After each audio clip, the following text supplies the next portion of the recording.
To this Aditi Pandey. So today we start, हमारा 5 chapter ही है, हम उसके 7th पार्ट को कंप्लीट करने वाले हैं। तो छपाई भारत आई, ये टॉपिक मैंने आप लोगों को कल की वीडियो में पढ़ा दिया है। अगर आपने नहीं देखा है तो आप जाके देख सकते हैं, अदरवाइज़ अगर आपने पढ़ लिया है बहुत अच्छे से तो कोई बात नहीं, यहीं से कंटिन्यू करते हैं, ठीक है। तो हमने इसमें जाना था कि छपाई किस तरीके से भारत आई, ठीक है।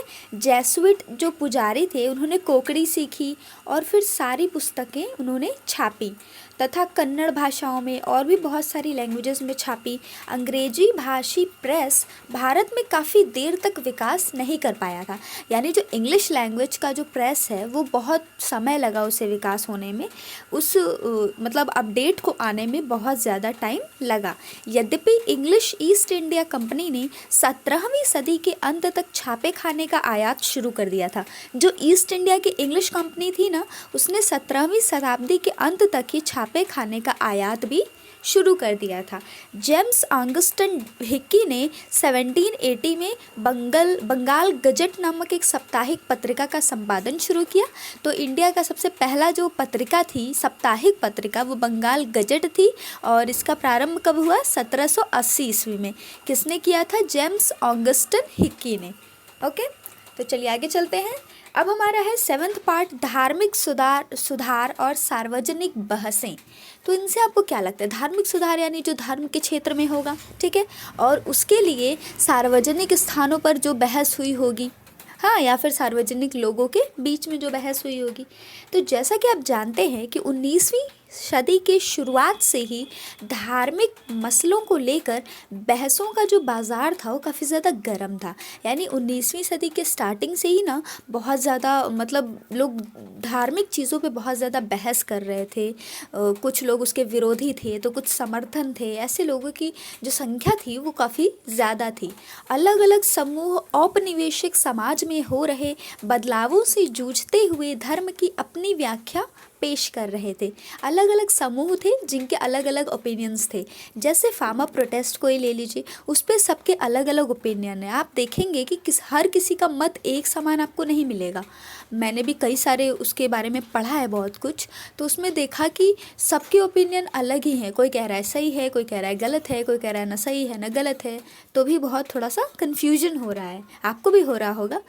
तो इसी तरीके से उस टाइम पे भी लोगों के विचार जो थे वो अलग अलग थे। लोगों के विचारों में कोई समानता नहीं थी, जिसके कारण जो उत्पन्न हो रहा था उनके बीच मतभेद। यदि दो लोग हैं, उनके बीच उनके विचारों में समानता नहीं है तो मतभेद तो होंगे ही। मान लीजिए आपके दो पड़ोसी हैं, ठीक है, एक बीजेपी सपोर्टर और एक कांग्रेस सपोर्टर, तो लड़ाई तो होती ही होगी हमेशा किसी भी टॉपिक पे। कुछ अच्छा हो कुछ बुरा हो तो बहस शुरू हो जाती होगी। क्यों? क्योंकि दोनों के जो विचार हैं वो अलग है। तो इसी तरीके से उस टाइम भी बहस काफ़ी ज़्यादा व्यापक रूप से थे और जन समुदाय भी इसमें हिस्सा ले सकते थे। उनको मत जाहिर करने की जो शक्ति थी वो उन्हें मिली हुई थी। इस तरह के मतांतर से नए विचार उभरे। देखिए, जब हम डिस्कशन करते हैं तो आप जानते होंगे, जब आप किसी से बात करते हैं, कम्युनिकेट करते हैं, तो आपके पास चीज़ों को लेकर नए नए आइडियाज़ आते हैं।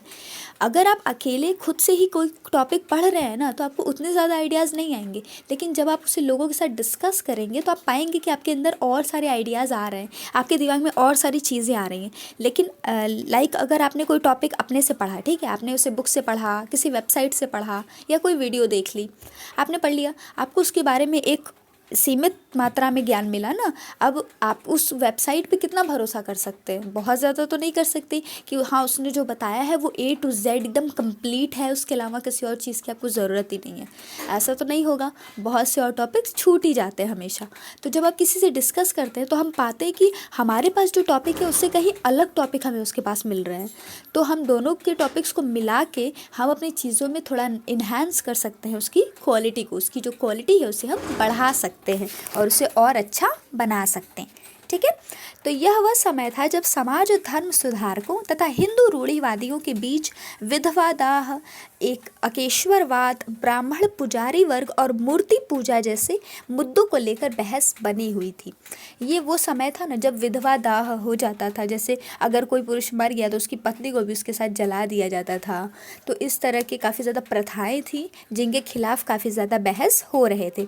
बंगाल में जैसे तैसे बहस चली। लगातार बढ़ती तादाद में पुस्तिकाओं और अखबारों के ज़रिए तरह तरह के तर्क समाज के बीच में आने लगे। जैसे मीडिया हो गई, इस टाइम कोई भी न्यूज़ जाननी होती है तो हम बहुत सारे न्यूज़ चैनल्स हैं ना, सबके ओपिनियन अलग होते हैं उस न्यूज़ पे, आप देखेंगे। तो उसी तरीके से यहाँ पे जो छपाई के माध्यम से जो भी चीज़ें अखबार हो गया, किताबें हो गई, पत्रिकाएं हो गई, उनमें चीज़ें अलग अलग तरीके से लोग अपने तर्क को रख रहे थे। ज़्यादा से ज़्यादा लोगों तक पहुँचने के ख़याल से इन्हें आम बोलचाल की भाषा में छापा जा रहा था। देखिए, मान लीजिए अगर आप अपने गली में कुछ छापना चाहते हैं, ठीक है, आपने कोई दुकान खोली, अब आप उसे एकदम अच्छे से इंग्लिश में कर्सिव राइटिंग में लिखवा के और सबके आप पोस्टर्स बंटवा दिए, तो आधे लोग तो उस पर ध्यान भी नहीं देंगे और समझेंगे भी नहीं। समझेंगे क्या? नहीं। लेकिन अगर आप उसे थोड़ा भोजपुरी भाषा में कुछ कॉमेडी सा करके लिखेंगे ना, तो सबको इंटरेस्ट आएगा और सबको अच्छा लगेगा। जैसे आपको स्कूल के बाहर पम्पलेट मिलता होगा या कॉलेज के बाहर, जिसमें जो पीरियोडिक टेबल है केमिस्ट्री का, आपने देखा होगा, जिसमें एलिमेंट्स होते हैं, उसके नीचे पोएम्स करके लिखी होती हैं, तो जिससे कि वो आसानी से याद हो जाती हैं। तो उसकी तरफ बच्चे बहुत अट्रैक्ट होते हैं कि हाँ, ये चीज़ थोड़ी सी न्यू है, और उसे अच्छे से देखते भी हैं। आपने ये नोटिस किया होगा। तो ये उसी लिए लगाया गया है ताकि आप उसे भी देखें और उस पम्पलेट के पीछे जो कोचिंग का प्रचार लगा है ना, उसे भी देख लें।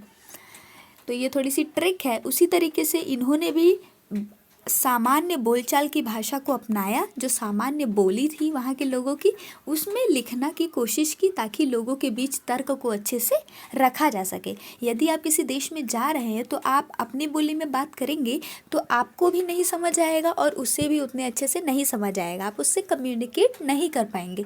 जैसे अगर आप अमेरिका में जाते हैं और मान लीजिए आपको इंग्लिश थोड़ी सी वीक आती है, हाँ, तो आप सोचेंगे ना कि कोई हिंदी वाला इंसान हो तो मैं उससे बहुत अच्छे से कम्युनिकेट कर लूँगा क्योंकि मुझे हिंदी आती है, हम उससे बहुत अच्छे से बोल लेंगे। अपनी चीज़ें, अपने विचारों को हम इशारों के रूप में भी समझा सकते हैं अगर वो हमारे शब्दों, मतलब हमारी भाषा को बोलने वाला व्यक्ति है। लेकिन अगर वो अलग होगा तो हम सोचेंगे कि मुझसे किस तरीके से बात करें, थोड़ा कंफ्यूज होंगे, सोचेंगे कि उससे ये बातें अच्छी लगती होंगी कि नहीं। तो इस तरह की चीज़ें होती हैं। उस समय भारत में उल्मा मुस्लिम राजवंशों के पतन को लेकर चिंतित थे। उन्होंने डर था कि कहीं औपनिवेशिक शासक धर्मांतरण को बढ़ावा न दे या मुस्लिम कानून न बदल डालें।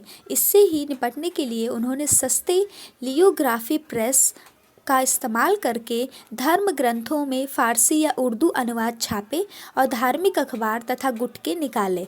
सन 1867 यानी कि 1867 में स्थापित देवबंद सेमिनरी ने सिद्धांतों के मायने समझाते हुए हजारों फतवे जारी किए। पूरी 19वीं सदी के दौरान कई इस्लामी संप्रदाय और सेमिनरी पैदा हुए। धर्म को लेकर सबकी अपनी अपनी व्याख्याएं थीं। हर कोई अपना संप्रदाय बढ़ाना चाहता था, दूसरों के असर को काटना चाहता था। तो देखिए उस टाइम पे क्या हुआ ना, धर्म की जो किताबें होती हैं उसमें आपने क्या पढ़ा होगा। अगर आप बाइबल खोलेंगे तो लिखेगा कि आप इस चीज़ का पालन करेंगे तो जो जीसस हैं उनके, वो आपकी विश पूरी करेंगे, आपके मतलब उनका आशीर्वाद आपको मिलेगा, वो आपके साथ रहेंगे। अगर आप मुस्लिम ग्रंथ खोलते हैं तो अलग उनका धर्म है, उनके चीज़ें अलग हैं कि शाम को भोजन कीजिए। हिंदू धर्म में क्या है कि आप शाम को भोजन नहीं करेंगे सूर्यास्त के टाइम। तो सबके अलग अलग रिचुअल्स हैं, ठीक है। तो उस टाइम भी लोगों ने काफ़ी ज़्यादा मात्रा में धर्म की चीज़ों को छापा ताकि वो अपने धर्म के प्रति लोगों को अट्रैक्ट कर सके कि हाँ, हमारा धर्म अच्छा है। अपने आप को सर्वश्रेष्ठ बताने के लिए लोगों ने अलग अलग कार्य किए। जैसे कि कोई भी पार्टी करती है, अपनी चीज़ें लोग बताते हैं ना कि हमने यहाँ पे काम किया, यहाँ पे वो काम किया, यहाँ पे हमने ये कार्य करवाया, तथा अपने गुण का बखान करते हैं। क्यों करते हैं? ताकि आप लोगों को पता लगे कि अरे हाँ, इस पार्टी ने अच्छा काम किया है, इसने नहीं किया, या फिर इसने नहीं किया है और उसने बहुत अच्छा काम किया। तो उस बेसिस पे आप किसी को वोट देते हैं, उन्हें जिताते हैं। हिंदुओं के बीच छपाई से खास तौर पर स्थानीय भाषाओं में धार्मिक पढ़ाई को काफ़ी बल मिला। हिंदुओं के बीच जब छपाई शुरू हुई ना, तो स्थानीय भाषा में छपाई हुई, जिससे कि पढ़ाई को काफ़ी ज़्यादा बल मिला। तुलसीदास की 16वीं सदी की किताब रामचरितमानस का पहला मुद्रित संस्करण 1810 में कलकत्ता से प्रकाशित हुआ। देखिए, बहुत इंपॉर्टेंट क्वेश्चन है कि रामचरितमानस तुलसीदास जी द्वारा रचित है, इसका जो पहला मुद्रित संस्करण था वो कब लॉन्च हुआ? तो 1810 ईस्वी में कलकत्ता से प्रकाशित किया गया था। इसे आप याद कर लीजिएगा। सोच रहे हैं कि चैप्टर ख़त्म करने के बाद आप लोगों का एक MCQ का एक छोटा सा टेस्ट करवा देते हैं, उसमें हम आंसर भी आप लोगों को बता देंगे और आप लोगों को इससे ही रिलेटेड क्वेश्चन पूछेंगे, जितना भी मैंने आपको वीडियो में बताया है। मैं हर वीडियो में आपको बताती हूँ, अगर कोई इंपॉर्टेंट लाइन मुझे लगती है कि आप लोगों को याद हो जानी चाहिए तो मैं आप लोगों को नोटिस कर देती हूँ। तो उसी तरीके से लास्ट में मैं वो सारी लाइनें पूछूंगी और ये भी पूछूंगी, तो इसे आप याद रखिएगा या फिर आप कहीं नोट डाउन भी कर सकते हैं। हिंदुओं के बीच में छपाई के कारण क्या मिला? पढ़ाई को काफ़ी ज़्यादा बल मिला तथा तुलसीदास जी द्वारा रचित जो रामचरितमानस है, उसका जो प्रथम मुद्रित संस्करण था 1810 ईस्वी में कलकत्ता से प्रकाशित हुआ। 19वीं सदी के मध्य तक सस्ते लियोग्राफी संस्करणों से उत्तर भारत का बाजार पट गया। लखनऊ के नवल किशोर प्रेस और बम्बई के श्री वेंकटेश्वर प्रेस में अनेक भारतीय भाषाओं में अनगिनत धार्मिक किताबें छापी गई। ये दो प्रेस के नाम हैं, मुंबई के नवल किशोर प्रेस और बम्बई के श्री वेंकटेश्वर प्रेस। ठीक है, इनमें काफ़ी ज़्यादा अनगिनत धार्मिक किताबें छापी गई। मुद्रित और लाने और ले जाने में आसान होने के कारण आस्थावन इन्हें कहीं भी ले आ सकते थे या फिर ले जा सकते थे। अब देखिए क्या लिखा है, किसी समय पर मतलब कहीं भी ले आ सकते थे, ले जा सकते थे और जब मन चाहे पढ़ सकते थे। जैसे जब हम कभी ट्रेन में जाते हैं तो हम बुक्स खरीदते हैं ना, क्यों? क्योंकि काफ़ी ज़्यादा हैंडी हो गई हैं अब बुक्स। अब बुक्स में ऐसा नहीं है कि वो बहुत भारी है, बहुत ख़राब है, हर तरह की बुक्स यहाँ पे मिलती हैं। आप अगर ट्रेन में जा रहे हैं तो आपने कोई चुटकुले की किताब खरीद ली, कोई जनरल नॉलेज खरीद ली, आपको लगा कि हाँ ये पतली सी बुक है, ये मैं इतने सफ़र की यात्रा में आधा तो पढ़ ही लूँगा और बहुत ज़्यादा वजन भी नहीं होगा, जिससे कि जो मेरा सामान है उसका वजन बढ़े।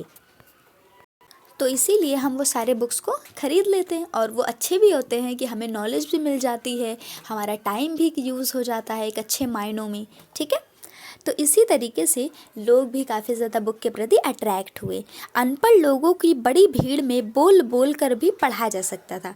ये बुक्स थे जिसे मान लीजिए एक आदमी आपके घर में पढ़ा लिखा है तो बैठ के चिल्ला चिल्ला के पढ़ा तो सबको सुनाई तो दिया ना, ज्ञान तो किसी भी रूप में सबको मिल ही गया। मतलब यह है कि धार्मिक पुस्तकें बड़ी तादाद में व्यापक जन समुदाय तक पहुँच रही थी।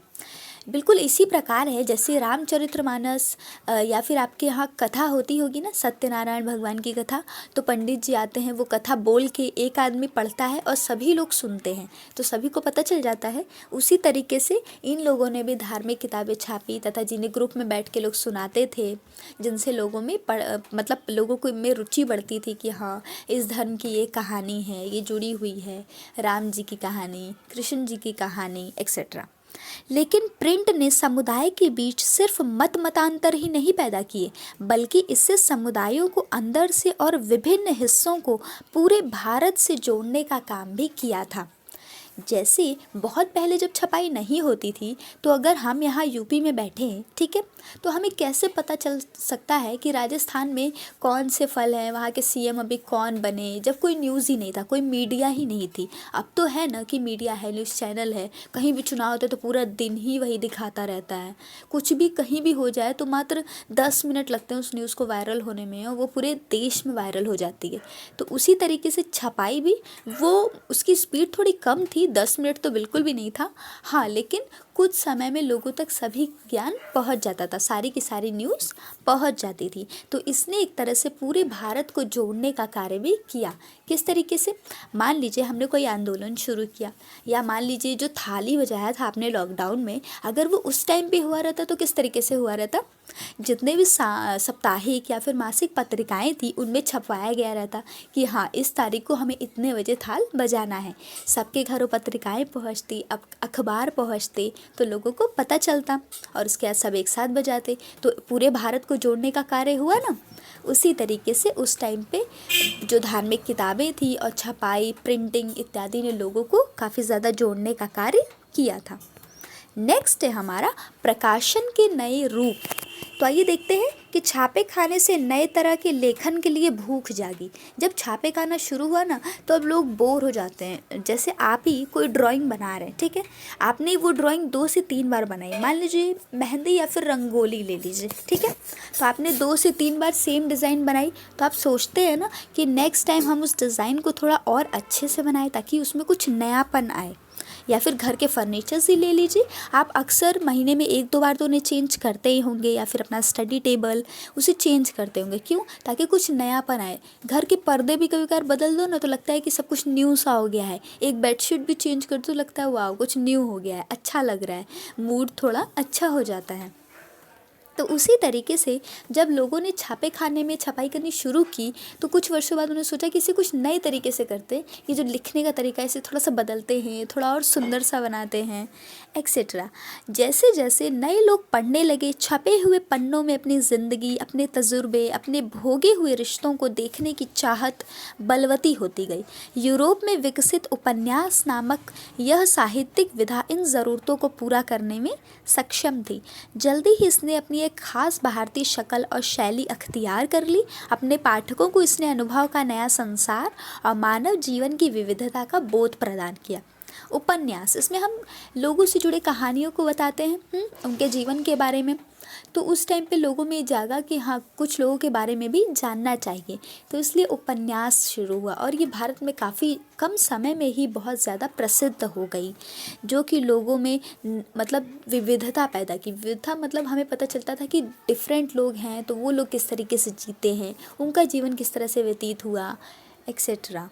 दूसरी तरह की साहित्यिक विधाएं जैसे कि गीत, कहानियाँ, सामाजिक, राजनीतिक मसलों पर लेख, ये सभी पाठकों की दुनिया का एक हिस्सा बन गए थे। अब जिसे पढ़ना बहुत पसंद है उसके पास तो कई तरह की बुक्स होंगी ना। जैसे मेरे पास बायोग्राफीज़ हैं बहुत सारी कॉमिक बुक्स भी हैं, बहुत सारी धार्मिक किताबें भी हैं, हमारी हिस्ट्री जोग्राफी की किताबें भी हैं, साइंस की किताबें हैं, कंप्यूटर की बुक्स हैं, जनरल नॉलेज की बुक्स हैं, करेंट अफेयर की बुक्स हैं, न्यूज़पेपर है, तो कितनी सारी वैरायटीज़ है। तो ये मुझे बहुत पसंद है, इसीलिए है ना। तो इस तरीके से ये भी पाठकों की दुनिया का हिस्सा थी। अपने अलग अलग तेवरों से इन्होंने इंसानी ज़िंदगी और अतरंग भावनाओं और उन सामाजिक राजनीतिक नियमों पर बल दिया जिससे इनका स्वरूप तय होता था। 19वीं सदी के अंत तक एक नई तरह की दृश्य संस्कृति भी आकार ले रही थी। छापे खानों की बढ़ती तादाद के साथ छवियों की कई नकलें या प्रतियां अब बड़ी आसानी से बनाई जा सकती थी। नकलें या प्रतियां मतलब प्रिंट करवाना। जैसे आप कहते हैं ना कि इसकी फ़ोटोकॉपी करवा लेते हैं, आधार कार्ड की 3 फ़ोटोकॉपी इंसान को हमेशा अपने पास रखनी चाहिए, ये रूल है ना। आपको कहीं भी ज़रूरत पड़ जाए, मान लीजिए आप कहीं फॉर्म भरने गए हैं या फिर आप कहीं एग्ज़ाम देने गए हैं और वो आपसे मांग लें, और वो जगह ना थोड़ी आउटर एरिया में हो, गाँव में हो, तो आप तो नहीं जा सकते ना वहाँ पर फ़ोटोकॉपी करवाने, और क्या पता आपके पास छुट्टे हों नहीं हो। तो इसलिए इंसान को हमेशा आधार कार्ड की फ़ोटोकॉपी और 4 फ़ोटो कहीं भी वो जा रहा हो अपने साथ उसे रखना ही चाहिए, ठीक है। ये एक बहुत ही अच्छी हैबिट है। नेक्स्ट है 19वीं सदी के अंत तक, जैसा कि हमने पता किया कि इसमें नई दृश्य संस्कृति आकार ले रही थी। छापे खाने में जो उनकी तादाद थी काफ़ी ज़्यादा बढ़ती जा रही थी और उसमें प्रिंटिंग बहुत आसान हो गया था कि हम आसानी से फ़ोटोकॉपी चीज़ों का करवा लेते थे। राजा रवि वर्मा जैसे चित्रकारों ने आम खपत के लिए तस्वीरें बनाई। काठ की तख्ती पर चित्र उकेरने वाले गरीब दस्तकारों ने लेटर प्रेस छापे खाने के करीब अपनी दुकानें लगाईं। काठ की तख्ती पर कुछ लोग चित्र बनाते थे, तो ऐसे लोगों ने उनके पास ही अपनी दुकानें लगाईं और मुद्रकों से काम पाने लगे। बाज़ार में सुलभ सस्ती तस्वीरें और कैलेंडर खरीदकर गरीब भी अपने घरों और दफ्तरों में सजाया करते थे। देखिए, जब पेपर और छपाई उतनी आसान नहीं थी तो कैलेंडर भी तो महंगा मिलता होगा ना, क्योंकि उसकी जो पेपर की क्वालिटी थी वो डिफरेंट पेपर होता था, तो पेपर काफ़ी ज़्यादा महंगा मिलता था, तो उससे सारे लोग नहीं खरीद सकते थे। लेकिन जब से छपाई आसान हो गई तो लोग कैलेंडर सजाने लगे अपने दुकानों में और भी चीज़ों का उपयोग करने लगे थे। तथा इन छपी तस्वीरों ने आहिस्ता आहिस्ता आधुनिकता और परंपरा, धर्म और राजनीति, समाज और संस्कृति के लोकप्रिय विचार लोक को गढ़ना शुरू कर दिया। चित्रों का हमारे ऊपर काफ़ी ज़्यादा प्रभाव पड़ता है, इसमें ये बताया गया है। जैसे कि मान लीजिए अगर आप अपने रूम में एक बड़ी सी एकदम उदास सी लड़की की पेंटिंग लगा लीजिए, तो जब आप उसे देखेंगे तो आपका दिमाग ना थोड़ा सा लो हो जाएगा। आप सोचेंगे कि अरे इतनी उदास है, तो फिर आप भी उदासी के बारे में ही सोचने लगेंगे। लेकिन अगर एकदम अच्छा सा खिलखिलाता हुआ कोई क्यूट सा फोटो लगा लीजिए, तो आप उसे देखेंगे तो आपको अच्छा लगेगा कि हाँ, ये फ़ोटो तो बड़ी क्यूट है, बहुत सुंदर है। इसीलिए लोग कहते हैं कि अपने आसपास की जो चीज़ें हैं उन्हें काफ़ी ज़्यादा पॉजिटिविटी से भर के रखिए। अपने ऑफिस में आप भारत का झंडा लगा सकते हैं, उसे देखकर तो कितनी मोटिवेशन मिलती है। आप वो लगा सकते हैं, जो हमारे लीडर्स हैं उनकी फ़ोटो लगा सकते हैं। और भी बहुत से लोग हैं, जैसे स्वामी विवेकानंद हैं, अब्दुल कलाम हैं। इन लोग को भी आप अपने स्टडी टेबल, स्टडी रूम कहीं भी सजा सकते हैं। तो इन चीज़ों को लगाने से क्या होगा, आप देखेंगे तो आपके अंदर एक उत्साह भरता है, एक एनर्जी भरती है कि हाँ, इन्होंने अपनी ज़िंदगी में बहुत सारी मेहनत की है, तब जाकर कहीं ये इतना सब कुछ अचीव कर पाए हैं कि लोग इन्हें आज भी याद करते हैं, इन्हें आज भी मिस करते हैं। तो हमें भी कुछ ऐसा ही करना चाहिए। ठीक है। 1870 के दशक में एक पत्र पत्रिकाओं में सामाजिक राजनीतिक विषयों पर टिप्पणी करते हुए कैरिकेचर और कार्टून छपने लगे थे। मतलब आप लोगों ने सोचा कि अगर हम किसी पे टिप्पणी कर रहे हैं तो थोड़ा सा फ़नी कार्टून टाइप्स कुछ बना के टिप्पणी करें। जैसे कि आपने देखा होगा जब चुनाव आते हैं तो न्यूज़ चैनल्स पे जितने भी राजनेता हैं उन सब के कार्टून फिगर्स काफ़ी ज़्यादा दिखाए जाते हैं और उस पर काफ़ी फ़नी गाने बनाए जाते हैं एक्सेट्रा। तो उसी तरीके से लोग यूज़ करते थे, लेकिन हम यहाँ पे वीडियो के रूप में दिखाते हैं, वो वहाँ पे छापते थे, उस चीज़ों को बनाते थे।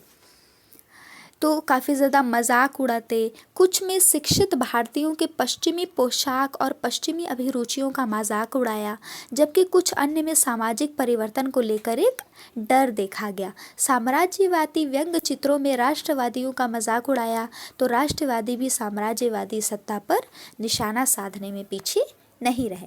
यही थी कि एक दूसरे को ये लोग टॉन्ट करते थे और एक दूसरे पर काफ़ी ज़्यादा चीज़ें छापते थे। तो अब हम अपना लेक्चर यहीं पे स्टॉप करते हैं, कल हम आगे से कंटिन्यू करेंगे। आज तो पढ़ने में बहुत मज़ा आया, मुझे भी बहुत मज़ा आया।